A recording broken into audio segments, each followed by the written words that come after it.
Так, мына флизелин пәлсеға бекітілген, мынаның флизелиннің пәлсінің дәл ортаңғы нүктесін табамыз. Ол үшін біз қарапайым ручкамен мына линейканы қолданамыз. Мына жерде арнайы вырездері бар. Қараңыздар, анықтап. Мына вырездерін қолданып, біз ортасындағы жоғарыдан төменге қарай мына вырез бен мына вырезді по горизонтали сыз жібереміз. Мінекей біздің ортаңғы нүкте табылды. Не үшін бұл ортаңғы нүкте?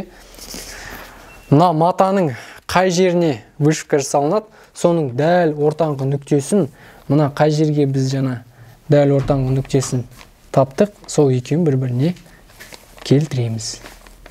Сосын мына жоғарғы линияларын бір-бірімен келтіреміз, төменгі линияларын бір-бірін келтіреміз, мына линияларын бір-бірін.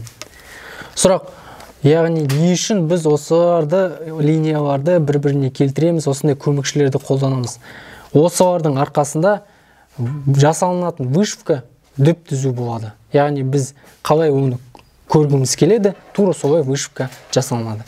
Ары қарай біз осындай французский инелерді қолданамыз да, мына матаны пәлсеге бекітеміз. Қай жерден? Егерде вышивка мынаның бойымен болатын болса, мен уже алдын алған жерден көрдім жаңа, максимально 110 см примерно. Енді примерно қазір біз линейканың қасында біз біліп тұрмыз поле вышивки. Міне поле вышивки. Яғни осының маңайында. Примерно 110 см осында, значит мен осы жерге инелерді қадауыма болады.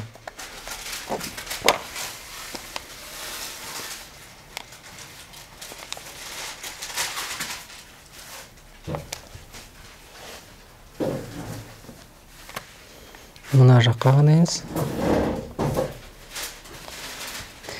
Инелерді мына жаққа төрт жақтан қадап тастаймыз. Қай жерге? Мынау вышивка жасалмайтын жерге. Себебі ине егерде мынау пластмассалар тиетін болса, вышивалканың, онда инелер сынып кетуі мүмкін. Теперь дальше можешь мотать здесь. Ну, потом точнее буду мотать я.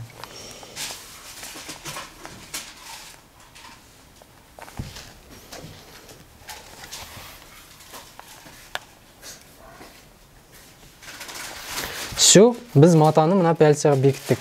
Енді мына қалған бөліктер бізге кедергі болады. Біз оны аккуратно аламыз да, осылай бір-біріне складывать етеміз де.